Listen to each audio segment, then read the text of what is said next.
उपनिषदों की श्रेणी में आजकल हम पढ़ रहे हैं मुंडकोपनिषद। पिछले सप्ताह हमने मुंडकोपनिषद का प्रथम खंड पढ़ा था। आज हम द्वितीय खंड का अध्ययन करेंगे कि द्वितीय खंड में कितने श्लोक हैं, इसके बारे में पहले आपको बता दिया जाए। करीब 13 श्लोक इसमें हैं। इसमें जो पहले श्लोक से शुरुआत हो रही है कि उसमें कहा जा रहा है, श्रद्धा शक्ति विद्वान महर्षि ने जिन उन्नति के लिए साधन इत्यादि नाना प्रकार के कर्मों को वेद मंत्रों से पहले देखा था, वे कर्म रक यजु और साम इन तीनों वेदों में बहुत प्रकार से विस्तार को वर्णित हैं। जगत की उन्नति चाहने वाले मनुष्यों को उन्हें भली बातें जाकर नियम पर उन कर्मों को करते रहना चाहिए। इस मनुष्य शरीर में यही उन्नति का सुंदर मार्ग है। आलस्य और प्रमाद में या भोगों को भोगने में पशुओं की भांति जीवन बिता देना मनुष्य शरीर के उपयुक्त नहीं है। यही इस मंत्र का स्वभाव है, पहले वाले जो मंत्र का है। उसके बाद इसमें लिखा है कि इसमें लगातार अग्निहोत्र करते रहना चाहिए। उसमें अग्निहोत्र में कैसे प्रज्वलित हो, जब लपटें निकलने लग जाए तब वो करें, लपटें न लगे तो उसमें शांत हो जाए तब उसमें आहुति नहीं डालनी चाहिए। तो इसमें अग्निहोत्र के बारे में बताया गया। श्लोक नंबर जो दूसरा जो मंत्र है उसमें तीसरे मंत्र में भी बताया कि कौन से महीने में यज्ञ करने चाहिए या नहीं करनी चाहिए, इसके बारे में बताया। अग्रहण में यज्ञ नहीं करना चाहिए, ये यज्ञों के बारे में बताया गया है। जो ये उसमें ऋषि मुनि जो उसमें किया करते थे। आज के में तो यज्ञ से भी कभी लकड़ी वगैरह का हवन करने काफ़ी प्रदूषित होता है, उसमें ही बात है। और कौन कौन से रंग की इसमें जो चौथा श्लोक में बताया गया है, किस किस रंग की अग्नि होती है। काली, काले रंग वाली, कराली, अति उग्र, मन की भांति अत्यंत सुलोहिता, सुंदर लाली वाली, सुधूम्रोना, सुंदर धुई किस्मा रंग वाली, स्फुलिंगिनी, के बारे में श्रृंगारियों ने विश्वरुचि देवी आदि इनके बारे में ये चौथे उसमें दिखाया गया है। भोजन को आहुतियाँ प्रदान करनी चाहिए, अन्यथा बुझी अग्नि में दिव्य आहुति राख में मिलकर प्रतः नष्ट हो जाती हैं। 5वें श्लोक में भी यही कहा गया है कि नित्य प्रति जो है यज्ञ करना चाहिए। उसमें तो ऋषि मुनि बहुत काम किया करते हैं। आज का यज्ञ क्या है, आदमी ने पैदल चलना छोड़ दिया, गाड़ी में जा रहा है, एक पेड़ लगा दिया जाए, पैदल चलने दोबारा पर, ये भी यज्ञ के समान है। आजकल के यज्ञ ये हो गए हैं, ये हम नहीं समझ पा रहे हैं। उसमें तो आदमी काफ़ी मेहनत करता था, तो फिर वो उसके बाद वो यज्ञ इत्यादि करता था देवताओं को प्रसन्न करने के लिए जो उसमें है, या उसके कुछ और भी तरीके होंगे कि जो वेस्ट लकड़ी है उसका उपयोग करने के लिए। लेकिन आज के समय में तो आप देखो, आदमी चलना फिरना चल गया, तो पैदल चलो, पेड़ लगाओ, पर्यावरण को स्वच्छ करने में अपना योगदान दो। ये भी एक प्रकार से अग्निहोत्र की तरह है, ये भी यज्ञ की तरह है।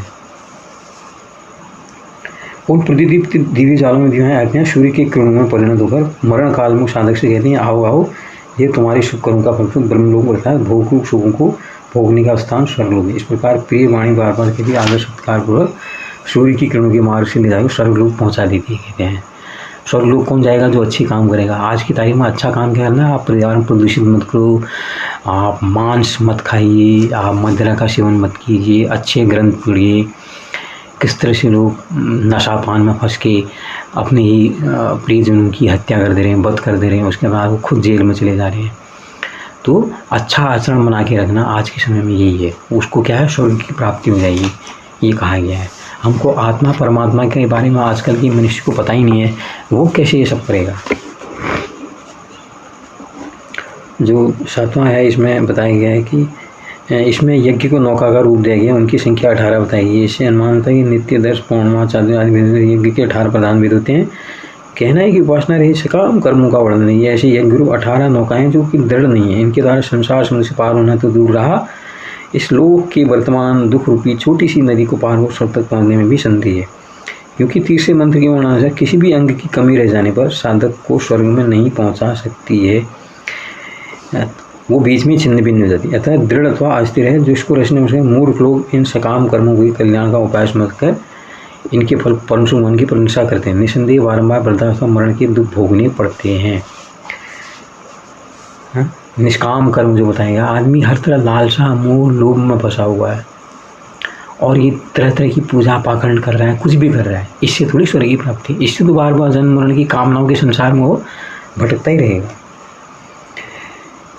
8वां जो मंत्र कह रहा है वो कह रहा है कि जब अंधे मनुष्य को मार्ग दिखाने वाला भी अंधा ही मिल जाता है तो वो दोनों कभी भी बीच में अपने अभीष्ट स्थान में नहीं पहुंच सकते हैं, बीच में ठोकरें खाते रहते हैं, कांटे कंकड़ में मत कर या गहरे आदि गड्ढी में गिर कर किसी चट्टान दीवार पशु आदि से टकराकर नाना प्रकार के कष्ट भोगता है। वैसे ही मूर्खों को भी पशु पक्षी कीट आदि योनियों में नरकादि में प्रवेश करके अनंत जन्मों तक अनंत यंत्रणाओं का भोग करना पड़ता है। विद्या बुद्धि के मिथ्याभिमान में शास्त्र महापुरुषों के वचनों में भी कुछ परवाह न करके उनके निर्णय करते हैं। प्रत्येक सुख रूप प्रतीत होने वाले भोगों का भोग करने में उनके उपाय पूर्वक अविद्या में सकाम कर्म में ही निरंतर संलग्न रहकर मनुष्य जीवन का अमूल्य समय व्यर्थ नष्ट कर देते हैं। आ रहे हैं जो आजकल की बाबा हैं इस तरह की बातें करते हैं। आज भी मैं देख रहा था एक हमारे धीरेन्द्र शास्त्री जो भी मेरठ में मर्डर कांड है उस पर टीका टिप्पणी कर रहे हैं। तो ऐसे लोग खुद ही न तरेंगे और दुनिया को क्या करेंगे, और हम इनके पास आके भीड़ लगा बैठते हैं। हम लोग ने इनको अपना गुरु बनाया हुआ है। जो 8वें मंत्र उसके आगे 9वां मंत्र भी यही कह रहा है कि इस लोक और परलोक के भोगों प्राप्ति के लिए सांसारिक उन्नति के साधनों में नाना प्रकार के सकाम कर्म में बहुत सी प्रकार से लगे रहते हैं। अविद्या में निम्न अज्ञानी मनुष्य समझते हैं कि हमने अपने कर्तव्य का पालन कर लिया। उन सांसारिक कर्म में लगे हुए मनुष्य को भी भोगों में अत्यंत आसक्ति बनी रहती है। इस कारण से सांसारिक उन्नति के सिवा कल्याण की ओर दृष्टि कभी डालती नहीं है। उन्हें इस बात का पता भी नहीं रहता कि इस समुद्र में कोई परमात्मा है, इस मनुष्य उन्हें पा सकता है। इसलिए परमेश्वर की प्रति चेष्टा न करें, बारंबार दुखी हो रहते हैं, अपने में लगे रहते हैं। मैं गाड़ी कैसे लूँ, बंगला कैसे जोड़ूँ और क्या करूँ, सुख भोगों में पीछे लगा है। जो आदमी भोगों के पीछे भाग रहा है वो कहाँ परमात्मा को प्राप्त कर सकता है। 10वां श्लोक कह रहा है कि वे अतिशय मूर्ख भोगासक्त मनुष्य इष्ट तथा पूर्त को अर्थात वेद और स्मृति आदि शास्त्रों में सांसारिक सुख की प्राप्ति के लिए भी साधन बताए गए हैं, उनको सबसे कल्याण साधन मानते। इसलिए उनसे भिन्न अर्थात परमेश्वर भजन निष्काम कर भाषित कर्मपंथा के लिए जानने के लिए चेष्टा करना आदि जितने भी परम कल्याण के वे उसे नहीं जानते। वो वेदों और उपनिषदों भी पढ़ रहे हैं, उसमें भी वही मतलब की चीज़ें हैं जिससे उनकी भोगों की कामनाओं की पूर्ति थी। जो गूढ़ रहस्य वाली बातें हैं वो उनको पता ही नहीं है। उसमें भी लिखा हुआ ना उपनिषद में कि उसी में अविद्या के बारे में लिखा है, उसी में विद्या के बारे में लिखा हुआ है, लेकिन आदमी अविद्या की तरफ ज़्यादा ध्यान देता है क्योंकि उसकी कामनाओं की पूर्ति होती है। इसीलिए बार बार मनुष्य जन्म मरण के बंधन में फंसता रहता है। जो पशु इत्यादि योनियाँ हैं इसमें उसका जन्म होता रहता है बार बार। जो 11वां श्लोक में कहा गया है कि भोगासक्त मनुष्य जो श्रद्धा से भिन्न है, मनुष्य शरीर का महत्व समझ लेने के कारण जिसके अंतर्गत परमात्मा का तत्व जानने की इच्छा जब उठती है, वो चाहे वन में भी निवास करने वाले वानप्रस्थ हों, शांत स्वभाव वाले विद्वान सदा से गृहस्थ हों या भिक्षा से निर्वाह करने वाले ब्रह्मचारी तथा सन्यासी हैं, वे निरंतर तप और श्रद्धा का ही सेवन किया करते हैं।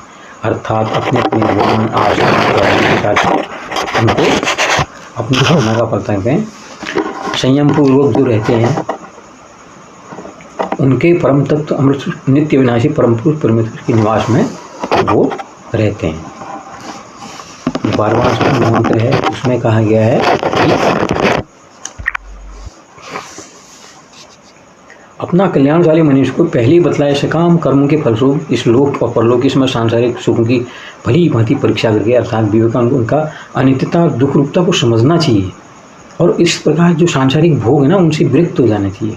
यह निश्चय कर लेना चाहिए कि कर्तापन के अभिमान में सकाम कर्म करने वाले से अनित्य फल को देने वाले स्वयं भी अनित्य हैं। जो श्रद्धा अकृत हैं अर्थात क्रिया साध्य नहीं है, ऐसे नित्य परमेश्वर की प्राप्ति हुए नहीं करा सकते।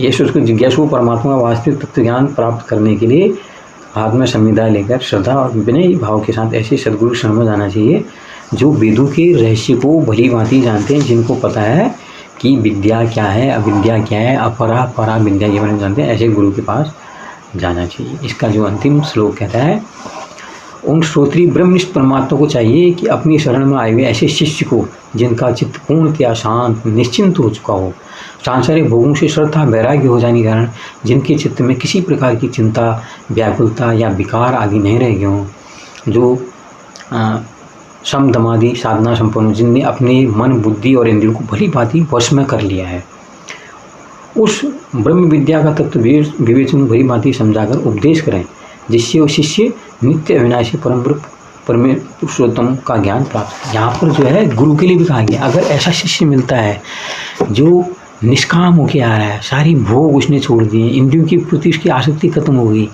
तो उसके गुरु को भी चाहिए ऐसे शिष्य को पथ में ले जाने का काम करें, ताकि गुरु तो मुक्त हो गई हुआ, साथ में उसके जितने शिष्य हैं जो जिज्ञासु हैं, जो पूर्ण परम ब्रह्म परमेश्वर के प्रति आतुर हैं जानने के, जो सब कुछ छोड़ के आज में सांसारिक पूरी सुख भोग वो गुरु की शरण में आए हैं उस परमेश्वर के रास्ते में जाने के लिए। तो ऐसे गुरु को भी चाहिए ऐसे शिष्यों को वो उस मार्ग में ले जाने का सहयोगी बने। तो ये थे मुंडकोपनिषद के प्रथम मुंडक के द्वितीय खंड। तो अगले हफ्ते हम फिर नए उसमें बात करेंगे। मुंडकोपनिषद हमारा अभी जारी रहेगा। तो आप बताइए, अगर कुछ और प्रश्न सवाल इत्यादि हैं उसके बारे में हम बात कर सकते हैं। आप लोगों के चर्चा में जुड़ना चाहिए उसके लिए भी ज़रूर बताइए। बहुत बहुत धन्यवाद। नमस्कार।